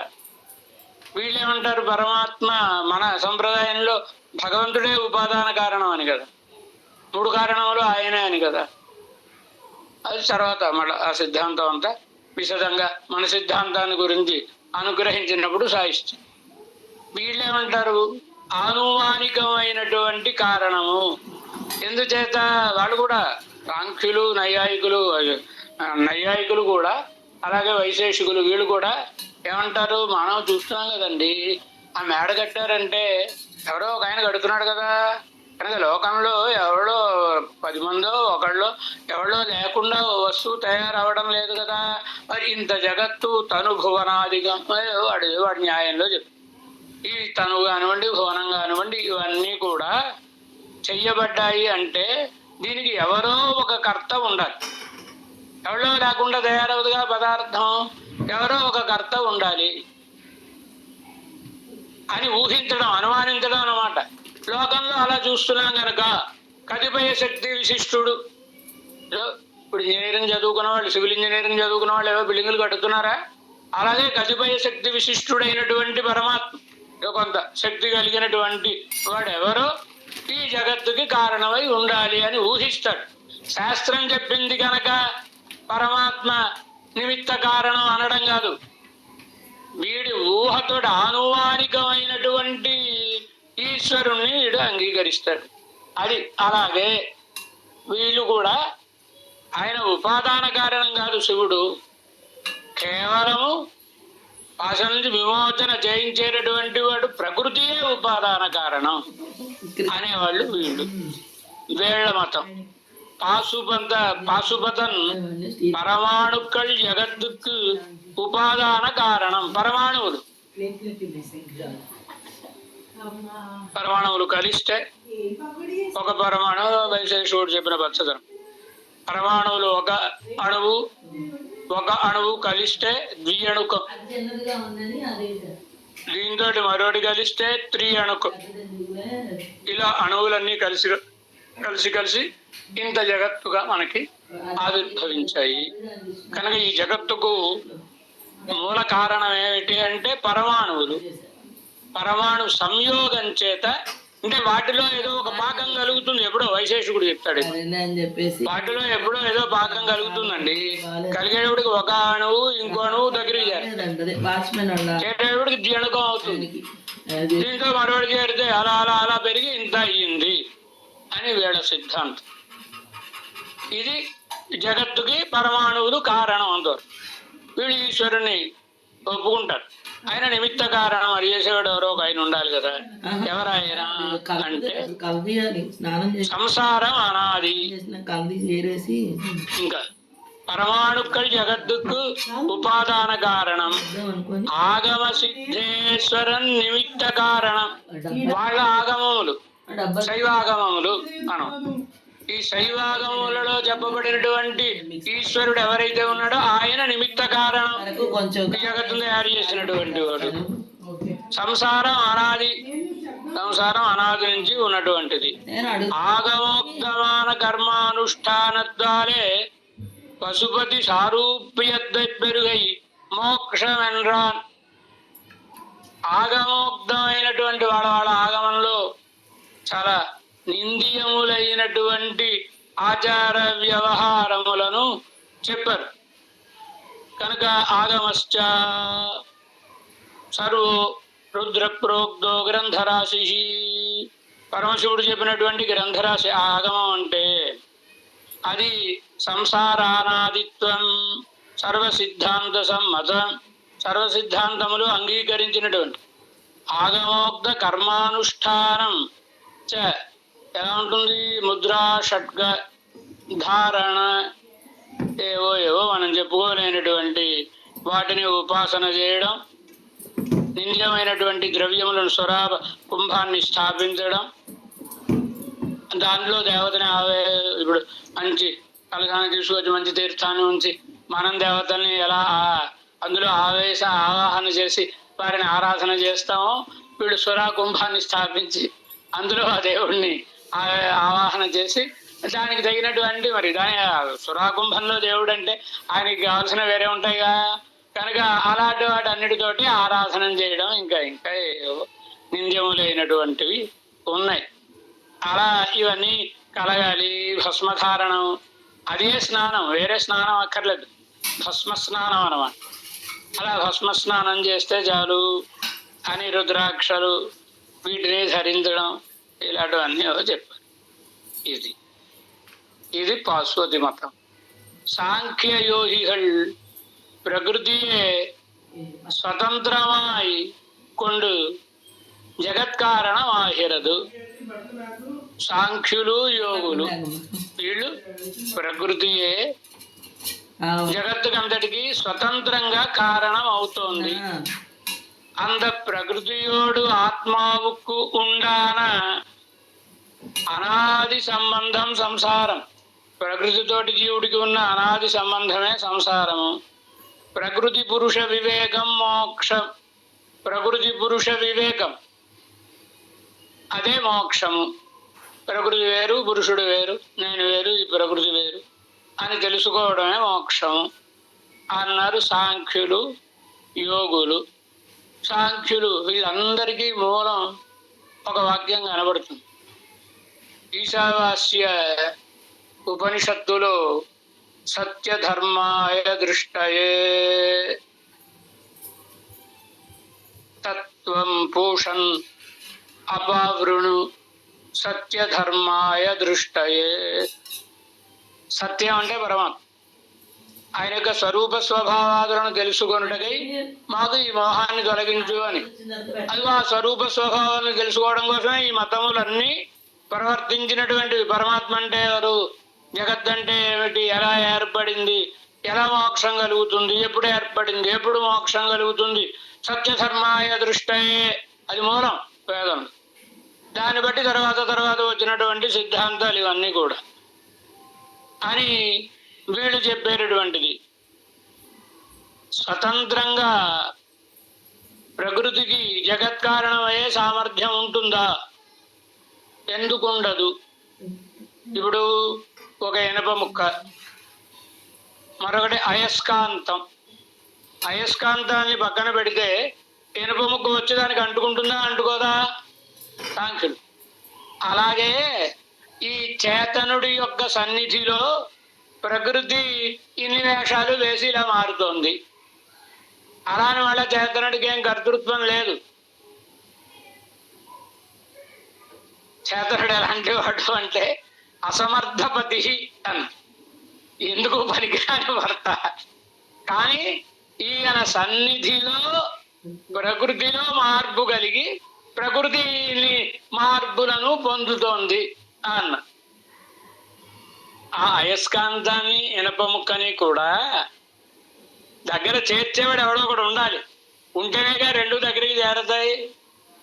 అలా కాకపోతే పురుషుడు, జీవుడు నిత్యుడా? నిత్యుడు. ప్రకృతి నిత్యమా? నిత్యము. మరి నిత్య సృష్టి ఉండాలి. జీవుడు నిత్యుడు, ప్రకృతి నిత్యమైనప్పుడు నిత్య సృష్టి ఉండాలిగా. మరి ఒకప్పుడు ప్రళయం, ఒకప్పుడు సృష్టి జరుగుతుందా లేదా? కనుక ప్రకృతి తనంత తాను పరిణమిస్తుంది అనేటటువంటిది పొరపాటు. పరమాత్మ సంకల్పం ఉంటే కాలే సంసది యోగ్యత సదజితోర్ అన్యోన్యం ఆలింగతో భూతాహంకృతి బుద్ధి పంచకరణి స్వాంత ప్రవృత్తింద్రియై అండాన్ ఆవరణై సహస్రమకరోత్తాన్ భూర్భువస్వర్వత. అద్భుతంగా భట్రవారు శ్రీగుణరత్న కోశంలో అనుగ్రహిస్తారు కదండి. అనగా పరమాత్మకి సృష్టి చేయాలనిపించి వీటిని దగ్గరకు చేరిస్తే చేరాల్సిందే. ఇంకా భాట్ట ప్రాభాకరులు వీళ్ళు వేదాన్ని ప్రమాణంగా అంగీకరించిన వాళ్ళల్లా కనబడతారు. కానీ పరిపూర్ణంగా వేదమును ప్రమాణంగా అంగీకరించడం కాదు. యజ్ఞయాగాదులను పూర్వమీమాంసకులు అనమాట, అంటే పూర్వమీమాంస యజ్ఞయాగాదులను చేయడం వలన ఫలం కలుగుతుంది. ఫలం కలగడానికి పరమాత్మ ఫలం ఇస్తాడని అంగీకరించరు వీరు. ఫలసాధకమైనది ఏది? ద్రవ్యమా దేవత అంటే ద్రవ్య ప్రాధాన్యం. ద్రవ్యముల వలన ఏ ఏ ద్రవ్యములతో ఎలా హోమం చేస్తే ఫలం కలగాలో కలుగుతుంది. మరి ఫలం ఎవరు ఇస్తారా? ఎవరు ఇవ్వరండి. మరి యజ్ఞం ఇచ్చిందా ఫలం? యజ్ఞం చేసిన 2 ఏళ్లకో 3 ఏళ్లకో ఈయన స్వర్గానికి వెళ్ళాడు అనుకోండి. మరి యజ్ఞం అయిన వెంటనే స్వర్గం రావాలిగా. జ్యోతిష్ఠమైన స్వర్గకామం ఏ చేద్దా అని యజ్ఞం చేస్తే వెంటనే స్వర్గం రాలేదుగా. వస్తుందంటే ఆయన చేస్తాడు ఇమీడియట్గా, కనుక పోయి వస్తుంది అనుకుందాం మనం. కనుక వెంటనే రాలేదుగా, ఎప్పుడో వచ్చిందిగా. ఎందుకు వచ్చింది ఎప్పుడో అంటే దానికి వాళ్ళు వేరే భగవంతుల్ని ఒప్పుకోరు. కానీ ఏదో అపూర్వము అద్భుతంగా చెప్పాడు. యజ్ఞం చేయగానే పూర్ణాహుతి అవుతుంది కదండి, ఓ శక్తి పుడుతుంది. ఆ శక్తికి ఏం పేరు పెట్టాడు? అపూర్వము, ఇంతకు మునుపు లేనిది, పూర్వము లేనిది, యజ్ఞము చేసిన తరువాతనే కలిగినది. ఇది అలా ఆకాశంలో ఉండి వీడెప్పుడు శరీరం జాలిస్తాడా అని చూసి వీడి శరీరం జాలించిన తర్వాత వీడికి స్వర్గమునిచ్చును. ఇది వాళ్ళు చెప్పేది. వేదం ప్రమాణం అన్నప్పుడు వేదాన్ని అంతటిని పరమాత్మయే సర్వఫల ప్రదాత అని అంగీకరించాలిగా. అంగీకరించరు. వేదంలో కర్మభాగమును మాత్రమే అంగీకరిస్తారు, బ్రహ్మభాగమును అంగీకరించరు. వీళ్ళు అద్వైతులు బ్రహ్మభాగమును మాత్రమే అంగీకరిస్తారు, కర్మభాగమును అంగీకరించరు. వీళ్ళు కర్మభాగమును మాత్రమే అంగీకరిస్తారు, బ్రహ్మభాగమును అంగీకరిస్తారు. దీనికి మనవాళ్ళు జీయర్ జైత్ర యాత్రలో కూడా అందంగా గోపాలాచార్య స్వామి ఓ ఉదాహరణ ఇచ్చారు. మీరు చెప్పిన ఉదాహరణ, కుక్కుట్యాహ ఊర్ధ్వో భాగ పాకాయ అపరో భాగ అండాయ. కోడిని తెచ్చుకుని కోడిలో ఓ సగం కూరండుకు తినేస్తాను, ఓ సగం గుడ్డు పెట్టడానికి అన్నట్టు. ఎలా కుదురుతుంది? ఆ కోడి పూర్తిగా ఉంటే పని జరుగుతుంది తప్ప జరుగుతుందా? మరి పూర్వమీమాంసకులంటే వేదాన్ని ప్రమాణంగా అంగీకరించినట్టు కనబడతారు, కానీ వేదంలో కొంత భాగమే వీళ్ళకి ప్రమాణం. పరమాత్మ దీని వేద వ్యాస భగవానుడు బ్రహ్మసూత్రములు ఖండిస్తాడు, వాళ్ళ మతాన్ని ఖండిస్తాడు. ఎంచేత అంటే భాష్యకారుల యొక్క అధికరణంలో నహి అచేతనం కర్మ క్షణధ్వంసి కాలాంతరభావి ఫలసాధనం భవితుమర్హతి. నువ్వు యజ్ఞం చేసావు, అయిపోయింది, పందిరి పీకేశారు, మొత్తం అంతా సర్దేశారు, ఏదో చేసేశారు. ఎప్పుడో ఫలం కలిగింది అంటే ఈ కర్మ అచేతనం. కర్మకి జ్ఞానమే ఉండదు కదండి, మనం చేసిన పనికి ఏం జ్ఞానం ఉంటుంది? ఉండదుగా. మరి ఇది ఎప్పుడో ఇది గుర్తుపెట్టుకుని వీడికి మనం ఫలం ఇవ్వాలి అని ఇవ్వడానికి అది ఎలా అర్హమవుతుంది? కాదు. మరి ఎవరు అంటే పరమాత్మ, నిత్యుడైనటువంటి పరమాత్మ వీడు చేసిన యాగమును చూచి వీడి ఫలం కోరి బాగానే చేశాడు కనుక వీడికి ఈ ఫలమును మనం ఫలానా సమయంలో ఇవ్వదగును అని ఆయన ఇవ్వాలి తప్ప ఫలమత ఉపపద్దే సూత్రం. ఆ సూత్ర భాష్యం దగ్గర భగవద్ రామానుజుల వాక్యం, అతః పరమాత్మ వలననే ఫలం. అలా చెప్తారేంటండి? మరి అపూర్వం అన్నాం కదా. ఉపపద్దే, చూడు కుదురుతుందా? అచేతనమైనటువంటి దానికి జ్ఞానం ఎక్కడ ఉంటుంది గుర్తుపెట్టుకోవడానికి, తర్వాత ఎప్పుడో ఫలం ఇవ్వడానికి? పరమచేతనుడైన పరమాత్మ వీడికి సరైన కాలంలో ఈ ఫలమునిద్దామని అనుకుంటాడు గనక భగవంతుని వలననే ఫలము. అహం హి సర్వజ్ఞానం భోక్తాది ప్రభురేవత అంటాడుగా. వీళ్ళు నిత్యరాయ్, అనేకరాయ్, నిత్యులై, అనేక మంది అయి, సర్వగతులై, అనాది కర్మత్తాలే సంసరిక్కిరార్హళాత్మాక్கள். ఆత్మలు అనాది కాలం నుంచి సంసారంలో వాళ్ళ కర్మలను బట్టి తిరుగుతూ ఉన్నారు. జగత్ ప్రవాహ రూపేణ నిత్యం. జగత్ ప్రవాహ రూపము. ప్రవాహ రూపం అంటే ఇప్పుడు గంగా నది, గంగ ప్రవహిస్తుంది. నిన్న వెళ్ళినవాడు గంగా నదిలో స్నానం చేశానంటాడు. ఇవాళ వెళ్ళినవాడు ఏమో నిన్న మీరు చేసిన గంగా నదిలోనే నేను స్నానం చేసి వచ్చానని అంటాడు. ఎలా కుదురుతుంది? నిన్న చేసిన నీళ్లు ఎప్పుడో వెళ్ళిపోయాయండి కిందికి, మళ్ళా పైనుంచి నీళ్లు వస్తున్నాయండి. కనుక నిన్నటి నీళ్లు కాదు ఈ నీళ్లు, వేరే. కానీ దానిని గంగా నది అని అంటాం, దీనిని గంగా నది అని అంటాం. ఎంచేత రంగు, రుచి, పేరు ఏం మారకుండా అలా ప్రవహిస్తూ ఉంటుంది కనుక దీన్ని ప్రవాహతో నిత్యము అంట. ఈ జగత్తు ప్రవాహతో నిత్యము, ప్రవాహ రూపేణ నిత్యం. కర్మాపూర్వమే ఆత్మప్రాప్తి రూప మోక్షహేతు. ఈ ఆత్మను పొందడానికి మోక్షానికి విధికేవో కొన్ని కర్మలు. ఆ కర్మల వలన కలిగేటటువంటి అపూర్వం, కర్మలు చేయడం వలన అదే మోక్షాన్ని ఇస్తుంది. ఈశ్వర సద్భావం ఇల్లే, వేరే మళ్ళా పరమాత్మ ఆయన ఏమిటి? వీడు చేసిన కర్మే వీడికి ఫలాన్ని ఇస్తుంది, సరిపోయింది. మళ్ళా పరమాత్మ ఏమిటి? ఎన్రార్హల్ అంతదాకా వచ్చు. ఇప్పుడు ఇక మాయావాది, అద్వైతి, మాయావాది.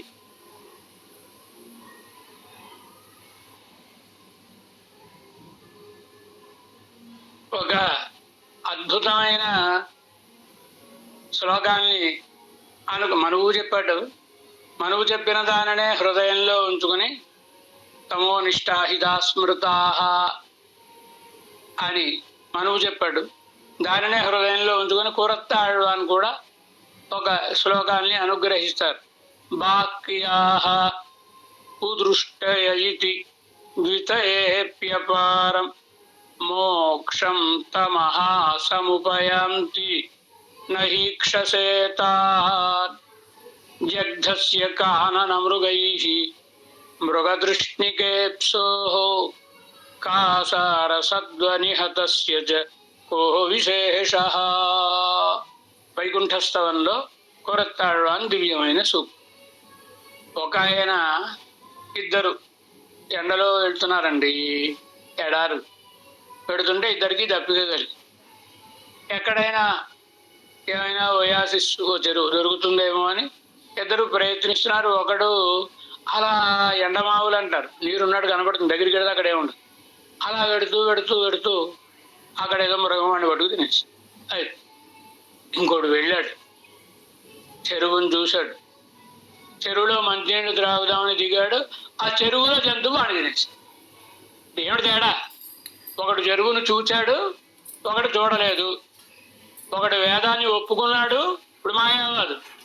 వీళ్ళు వేదాన్ని ఒప్పుకున్నారు, కానీ దీనికి కుదృష్టయా వాక్యా వేదమును అంగీకరించని వాళ్ళు, కుదృష్టయా వేదమును అంగీకరించి దానికి అపార్థములను తెలిపినటువంటి వాళ్ళు.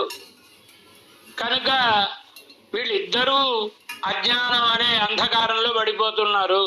నహీక్షసేతాన్, నువ్వు వాళ్ళని కటాక్షించడం లేదు పరమాత్మ, నీ కటాక్షానికి నోచుకొని వాళ్ళు అని ఆ ఉదాహరణ. అది సాయిస్తారు కదండి. అలా మాయావాది ఈయనేమంటాడు, నిర్విశేష చిన్మాత్రమే మాయా శవళమాయికొండు భ్రమిక్కై సంసారం. సంసారం అంటే ఏమిటి? నిర్విశేష చిన్మాత్రమే. చిన్మాత్రం అన్న, చిన్మాత్రం అంటే జ్ఞాన మాత్రమే. జ్ఞానము కలవాడు కాదు, జ్ఞాన మాత్రమే. వీడే జీవుడు జీవుడు అని మనం అంటున్నది ఎవరో కాదు, వీడే మాయావాది.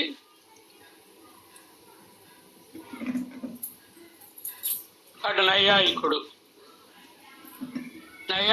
ఆత్మ, వీడు పరమాత్మ అవుతాడు.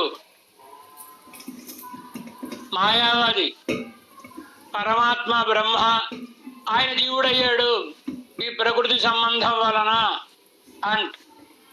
ఇదే తేడా. కనుక నిర్విశేష చిన్మాత్రమే, ఏ విశేషము లేదు. జ్ఞానం గలవాడంటే ప్రమాదం. జ్ఞానం గలవాడనగానే తెలుసుకొనుట కదా. దేనిని తెలుసుకొనేను? ప్రశ్న. అంటే తెలియబడే వస్తువు ఒకటి ఉందని ఒప్పుకోవాలి. ఒప్పుకోడు, ఒకడే ఉన్నాడు. మొత్తం జగత్తంతా కూడా జగన్మిథ్య బ్రహ్మ సత్యం. ఇది వేదాంత డిండిమహ. వేదాంతం ఢంకా బజాయించి చెప్తోందిరా నాయన, బ్రహ్మయే సత్యము, జగత్తంతా మిథ్య అని వీడ సిద్ధాంతం. తర్వాత మళ్ళా భగవద్ రామానుజులు వాటిని ఖండించి ఎలా చేశారు దాన్ని హృదయంలో ఉంచుకొని నమ్మిళ్ళై మళ్ళా మనకి సాయిస్తారు. ముందు వాళ్ళ మతాలను సాయిస్తున్నారు. మాయా శబళమాయికొండు, మాయ అనేటటువంటిది ఒకటి. ఈ మాయ అనేది వచ్చి బ్రహ్మని కమ్మేటప్పటికి ఈ బ్రహ్మకి లేనివన్నీ ఉన్నట్టు కనబడ్డాం, తాను ఏదో ఒక జీవుల్లా కనబడ్డాం, ఈ లోకం కనబడ్డాం. ఇవన్నీ కలిగి పాఠం చెప్తున్నారు గురువు గారు, చదువుకుంటున్నాడు శిష్యుడు. ఇదే చెప్తున్నాడు గురువు గారు, నాయన బ్రహ్మ సత్యం జగన్మిథ్య అని. ఇందులో ఏనుగేదో రాజుగారు ఏనుగేదో మీదకి వచ్చేస్తుంటే గురువుగారు పరిగెడుతున్నారు, వెనకాతలు శిష్యుడు పరిగెడుతూ గురువుగారు అంతా మిథ్య అన్నారు కదా అండి, మరి ఏనుగు వస్తుంటే ఎందుకు పరిగెడుతున్నారండి అంటే గజం మిథ్య పలాయనం మిథ్య. ఏనుగు రావడం మిథ్యే, నేను పరిగెత్తడం మిథ్యే అని చమత్కారంగా చెప్తారు కదండి. అలా వీళ్ళ యొక్క ఆ బ్రహ్మమే నిర్విశేష చిన్మాత్రం. ఆ బ్రహ్మం అంటే నిర్విశేష చిన్మాత్రం. ఏ విశేషములు, గుణములు రూపములు ఏవి లేవు, ఏ విశేషములు లేవు, వట్టి జ్ఞాన మాత్రమే అను. ఇవి ఉన్నాయి అన్నాం అనుకో, మళ్ళా రూపం అనేది బ్రహ్మ కంటే వేరు, రూపం అనేది ఒకటి ఉంది, బ్రహ్మ కంటే వేరు గుణములు ఉన్నాయి, ఇవన్నీ మళ్ళీ ఒప్పుకోవాల్సి వస్తుంది. అందంగా చెప్తారండి పెద్దవాళ్ళు. చిన్నప్పుడు శంకరులు చిన్నపిల్లవాడిగా ఉన్నప్పుడు వాళ్ళ అమ్మగారు, ఒరే నాయన దేవతారాధనకి పూలు కోసుకుంటారా అంది. దొడ్లోనే పూల మొక్క, ఆయన వెళ్ళి పూలు కోస్తున్నారు. కోస్తుంటే వాళ్ళ అమ్మగారు ఎందుకో దొడ్లోకి వచ్చి చూస్తుంది. ఎలా కోస్తున్నాడు ఆయన? ఓ పువ్వును కోస్తున్నాడు, ఏకం. రెండో పువ్వునికి వస్తూ ఏకం, మూడో పువ్వునికి వస్తూ ఏకం అంటుంది.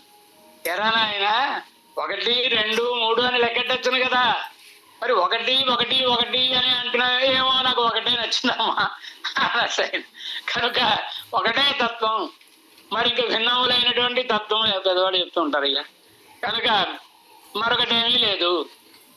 ఇలా భ్రమించడమే సంసారం, లేనివి ఉన్నాయి అనుకోడు.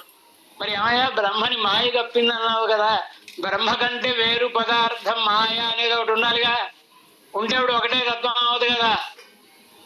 మాయ అంటే యా మా సా మాయ అన్నగా చెప్పాడండి. ఏది లేదో అది మాయట. ఏది లేదో అది మాయ అంటే లేనిది ఎలా కప్పుతుందిరా? అది చీద అనిర్వచనీయం అన్న. చీద అనిర్వచనీయం. ఉందని చెప్పలేం, లేదని చెప్పలేం. బ్రహ్మని కప్పింది కనుక ఉండాలిగా, లేదని చెప్పలేంగా. కానీ యథార్థ జ్ఞానం కలిగితే అంత పోతుంది కనుక ఉందని చెప్పచ్చునా? లేదని చెప్ప. ఉందో లేదో చెప్పలేని అనిర్వచనీయం అయిందండి. కనుక వాళ్ళల్లో కూడా కోపం వచ్చినప్పుడు ఏమిటో మరి అద్వైతంగా మాట్లాడుతున్నాం అంటారు. కనుక ఈ అద్వైతం అంటే ఇదే, ఉందో లేదో చెప్పలేనటువంటి మాయ. మాయా శ్రవణమాయికొండు మాయ కప్పేసిందండి. సప్తవిధ అనుపపత్తులు అని భగవద్ రామానుజులు 7 కుదరని విషయములను 7టిని ప్రయోగించి ఖండించారు. ఎలా కుదురుతుందిరా నాయన? సరే, బ్రహ్మని మాయ కప్పిందన్న ఒకటి, బ్రహ్మని మాయ కప్పిందన్నావు. జ్ఞాన రూపం పరం బ్రహ్మ తన్నివర్త్యం ఋషాత్మకం అజ్ఞానం చేత్ తిరస్కుర్యాత్ కః ప్రభుః తన్నివర్తనే. యావనమునుల శ్లోకాన్ని ఉట్టంకించి భగవద్ రామానుజులు ఓ ప్రశ్న అడుగుతుంది. పరమాత్మ అంటే ఎవరు? జ్ఞానం, అంతేగా. జ్ఞాన రూపమైనది కదా బ్రహ్మ. ఆయన్ని అజ్ఞానం కప్పింది. జ్ఞానాన్ని అజ్ఞానం కప్పడం ఉంటుందా ఎక్కడైనా? వెలుతురును చీకటి కప్పడం ఉంటుందా? చీకటిని వెలుతురు పోగొట్టే తన్నివర్త్యం మృషాత్మకం. జ్ఞానం ఉంటే అసత్యమైనటువంటి జ్ఞానం నివర్తింపబడుతుంది కదా. అలాంటప్పుడు ఈ అజ్ఞానమే వచ్చి జ్ఞానాన్ని కప్పడం అనేది కుదురుతుందా? ఏమో, బ్రహ్మగారి మీద ఓ కంబళి పడిందండి, ఆయనకేం కనబడటం లేదు. సరే, సంతోషం. ఆ కంబళి ఎప్పటికైనా తీయడానికి ఎవడైనా రెండో వాడు ఉన్నాడా? రెండో వాడు లేడుగా. కనుక ఇంకా అలా ఉండిపోవలసిందే ఆయన కదా. కనుక అజ్ఞానం అనేది జ్ఞానాన్ని కప్పిందంటే నువ్వేం చెప్తున్నావు? జ్ఞానం అనేది చిన్మాత్రం అన్నాడు కదండి. చిన్మాత్రం అంటే అజ్ఞానం కప్పింది అంటే జ్ఞానం ఆరిపోయిందని అర్థం వస్తుంది. బ్రహ్మ లేకపోవడం అనే అర్థం వస్తుంది. కనుక అది కుదరదు. సంకోచ వికాసాలు అనేవి ఉంటే అదే కలిగిందని ఒప్పుకోవచ్చు. సంకోచ వికాసాలు ఏమి ఉండవు. జ్ఞానం మాత్రమే పరబ్రహ్మ. అదే ఇలా తిరుగుతుంది. ఎలా జ్ఞానం కలిగి తత్వమసి ఇత్యాది వాక్యజన్య జ్ఞానత్తాలే అంధభ్రమం ఓహై మోక్షమెన్రాన్. తత్వ జ్ఞానం కలిగిందనుకోండి, తత్వమసి అనే వాక్యం. తత్వమసి అనేటటువంటి వాక్యం అనేక మార్లు చాందోగ్య ఉపనిషత్తులో షష్ఠ ప్రపాఠకంలో అనేక మార్లు వస్తుంది. వచ్చినప్పుడు అనేక ప్రకరణములలో అనువాకాల్లో వస్తుంది. ఇన్నిసార్లు వచ్చిందంటే ఇది యథార్థం అని అర్థం. తత్వమసి అంటే తత్ త్వం అసి, నీవు ఆ బ్రహ్మవు అగుచున్నావు. నేనే ఆ బ్రహ్మని అని తెలిసిపోయింది అనుకోండి, ఇంక అజ్ఞానమే ఉండదు కదా. ఇంతే, దీనికోసం అని ఉపాసన ఇవి మళ్ళా భాష్యకారులు లఘు పూర్వపక్షం లఘు సిద్ధాంతం అని మహాపక్షం మహాసిద్ధాంతానికి ముందు ఈ ప్రసంగాన్ని పట్టుకొని వచ్చి ఖండిస్తారు. లఘు సిద్ధాంతంలో ఖండిస్తారు. వాళ్ళ ఉద్దేశంలో ఉపాసన ఎందుకండి? నేను బ్రహ్మనని తెలుసుకుంటే మోక్షం. అసలు ఇంత లోకం కనబడడానికి కారణం ఏమిటి? అజ్ఞానం. వాడు చిందులు తొక్కుతున్నాడండి. ఇంట్లో భార్యను తిడుతున్నాడు, కొడుకుని తిడుతున్నాడు, పని వాళ్ళని తిడుతున్నాడు. కళయోడు కనపడడానికి ఆఫీస్కి వెళ్ళాలి, ఎక్కడికి పోయిందో అని. ఆఖరికి వాళ్ళు ఆ ఇంటికి వచ్చిన చుట్టం నీ నెత్తి మీదే ఉందయ్యా కళయోడు అని. ఆ కళయోడు పెట్టుకుంటే ఇంక చిందులు పోతాయిగా. ఇంకెవరిని తిట్టడం మరొకటి ఏమి ఉండదు కదండి. వాళ్ళు తీశారా, వీడు తీశారా, ఎవరు తీశారు, ఏముండవుగా. యథార్థ జ్ఞానం కలిగితే చాలు. దానివల్ల ఉపాసన ఎందుకు? ఉపాసనతో తొలగించాల్సింది ఏమైనా ఉందా? ఇంకేం లేదు. కనుక జ్ఞానం మాత్రం చాలు. నేను బ్రహ్మని అని తెలిసిపోతే అయిపోయింది. ఇంకా దీనికోసం మళ్ళీ ఇంకో పనేదో చేయాల్సిన అవసరం లేదనేది వాళ్ళ సిద్ధం. అలాగే ఉపాసన కావాలి అని, వేదనం అంటే ఉపాసనమే. వేదనంతో ఆరంభిస్తే ఉపాసనంతో ముగించడం, ఉపాసీత అని ఆరంభిస్తే వేదనంతో ముగించడం ఉపనిషత్తులలో కనబడుతుంది. కనుక ఈ రెండు వేరు వేరు కాదు అని తత్వమసి అనే వాక్యం అక్కడే ద్వైతులకు కానీ అద్వైతులకు విశిష్టాద్వైతులకు పెద్ద వివాదం ఎక్కడ ఏర్పడిందంటే తత్వమసి వాక్యం దగ్గర. తత్వమసి, ఆ బ్రహ్మవి నువ్వు అగుతున్నావురా శ్వేతకేతు చెప్పాడు కదా, ఇదే సత్యం అంటారు వాళ్ళు. సంతోషం. కొంచెం ఆ వెనక్కి వెళ్ళి స ఆత్మా ఐతదాత్మ్యమిదం సర్వం. పరమాత్మను ఆత్మగా కలిగినది ఈ జగత్తంతా. ఆయన ఆత్మ. స ఆత్మా తత్వమసి శ్వేతకేతో. ద్వైతులు మరి చాలా అందంగా చెప్పారు. సరిగా చదవరా నాయన. స ఆత్మా తత్వమసి శ్వేతకేతో కదా. స ఆత్మా అతత్వమసి శ్వేతకేతో. వాడు చెప్పిన అర్థం ఏంటండి? అతత్వమసి, నువ్వు ఆ బ్రహ్మవి కాదురా శ్వేతకేతు అని అర్థం చెప్తోంది ద్వైతులంట. వీళ్ళేమంటారు? అదే నువ్వు అని. అదే నువ్వు అంటే తదాత్మకుడవు అని అర్థం. ఆ పరమాత్మ ఎలా అయితే దానికి ఆ ప్రకరణాన్ని అంతటిని చూచి కదా సమన్వయించాలి. కనుక షడ్విధ తాత్పర్య లింగములతో దాన్ని సమర్థిస్తారు భాష్యకారులు వేదార్థ సంగ్రహంలో. భాష్యం ఎందుచేత? ఉదాహరణలో 3 చూపించాడుగా. మట్టి ముద్ద, తర్వాత కుండ, ఏదో ఇనుప దిమ్మ, తర్వాత అదేదో ఇప్పుడు మనకే కాదు ఫ్యాషన్స్. అప్పుడు నఖనికృంతన అన్నాడు. నఖని అలా వేలాడి కట్టి ఉంచేవాడు. నఖనికృంతనం అంటే నెయిల్ కట్టర్ అండి. నెయిల్ కట్టర్స్ ఏ తయారు చేశాడు ఆ ముక్కతోటి, ముక్కతోటే. బంగారం అదేదో పని చేస్తున్నప్పుడు ఏదో చిన్న బిస్కెట్ కింద ఉంటుంది. తర్వాత చూస్తే ఏదో ఉంగరాలు మరొకటి కడియాలు కంకణాలు చేశాడు. ఈ 3 ఉదాహరణలు చూపించాడు తండ్రి. చూపించి, ఒరే నాయన ఇవన్నీ ఇప్పుడు ఈ రూపంలో ఉంది కదా, ఆ రూపంలో ఉన్న వాటికి పేర్లు వేరు. నెక్లెస్ అంటాడు, ఉంగరం అంటాడు. ఎందుకంటాడంటే మరి బంగారం పట్టరా అన్నాడు అనుకోండి. ఇంట్లో వాళ్ళకి ఏం తెలుస్తుంది? బంగారం అంటే ఉంగరం పట్టు రావాలా, నెక్లెస్ పట్టు రావాలా? కనుక ఇవన్నీ ఈ నామరూపములన్నీ ఎందుకోసమని అంటే వ్యవహారం కోసమని ఏర్పడినటువంటివి. మూలద్రవ్యమును గురించి బాగుగా తెలిస్తే అది ఉంగరం అయినా నెక్లెస్ అయినా ఇది 22 క్యారెట్లా 24 క్యారెట్ బంగారం తెలిసిపోతుందా లేదా?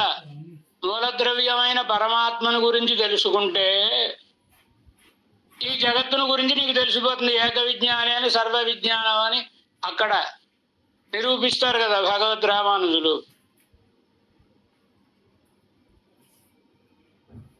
అద్భుతమైన వాక్యం యథార్థ సంగ్రహంలో భగవద్ రామానుజులు చాలా అద్భుతమైన ఒక వాక్యాన్ని ప్రయోగిస్తారు. అవధారణద్వయ సచివ అద్వితీయ శృతి నిమిత్తాంతరం నిషేధతే. అవధారణద్వయ సచివ ఏకమేవ. ఒక దేవగారు, సదేవా దేవగారు. క్యాన్సిల్ చేయబాకు. 2 అవధారణలతో కూడినటువంటి ఈ అద్వితీయ శబ్దం ఉంది. అద్వితీయమనే వాడికి అర్థం ఏమిటి? నిమిత్త కారణం వేరొకడు లేడు పరమాత్మయే. నిమిత్తాంతరం ప్రతిషిధ్యతే. నిమిత్తాంతరాన్ని ఖండిస్తోంది. పరమాత్మయే నిమిత్త కారణము. మరొకటి ఉపాదాన కారణమైనటువంటి వాడు ఆయనయే, పరమాత్మయే కదా అని చెప్తోంది అని సాయిస్తారు కదండి. కనుక నువ్వు ఆ పరమాత్మ ఎందుచేత అనేన జీవేన ఆత్మన అనుప్రవిశ్య నామరూపే వ్యాకరవాణి కదా. ప్రతి జీవునిలో పరమాత్మ అంతర్యామిగా ఉన్నాడు. మనకి సిద్ధాంతంలో వారు ఆ ప్రమాణములను అనుగ్రహించి స్థాపిస్తారు. మనకి పరమాత్మ ప్రతివారి లోపల ఉన్నాడని వేదమే చెప్తోంది. కనుక నీవు ఆ పరమాత్మకు శరీరభూతుడివి. శరీరవాచి శబ్దం శరీర పర్యంతం పెడుతోందిగా. తత్వం ఆ బ్రహ్మము నీవే అంటే శరీరవాచి పర్యంతం శరీర వరకు పెడుతుంది. ఎలా? బ్రాహ్మణ 8 వర్షం బ్రాహ్మణ ఉపనయీత వేదం చెప్పి 8 సంవత్సరం నాటి గర్భాష్టం బ్రాహ్మణుడికి ఉపనయనం చేసి తమ అధ్యాపయేత్. బ్రాహ్మణ శబ్దం ఎవరికి చెందు? శరీరానికా? శరీరం లోపల ఉన్న జీవుడు. జీవుడికి బ్రాహ్మణత్వం క్షత్రియత్వం లేవుగా, శరీరానికి మాత్రమే. కానీ శరీరాన్ని చెప్పేటటువంటి బ్రాహ్మణ శబ్దం సంస్కారం ఎవరికి కలిగేది? శరీరం లోపల ఉన్న జీవుడికి కదా. కనుక జీవుల్ని బోధిస్తుంది. బ్రాహ్మణ శబ్దం అనేది శరీరవాచి శబ్దం అయినా పరమాత్మని ఎలా బోధిస్తోందో ఎంచేత అపృథ సంబంధం ఉంది కనుక జీవేశ్వరుడు ఇరువురికి. జీవుడి లోపల పరమాత్మ ఉన్నాడు. ఎవరు వేరు చేసి ఇది పరమాత్మాంశం ఇది జీవాత్మాంశం అని చూపించలేడు కదండి. విడిగా ఉండరు కదా. కనుక ఈ శబ్దం ఆయన పర్యంతం పెడుతుంది. ఇంకా ఇంకా ఇంకా అనేకమైనటువంటి వాక్యములను మనకి అక్కడ సాయిస్తారు. ఇది అద్వైతులు చెప్పినది. గుణములు కానీ ఏవి లేవు. ఈ సృష్టి అంతా కూడా, ఈ జగత్తంతా కూడా మిథ్య. ఇది ఉన్నది కాదు, ఉన్నట్లుగా భాషిస్తోంది అన్న.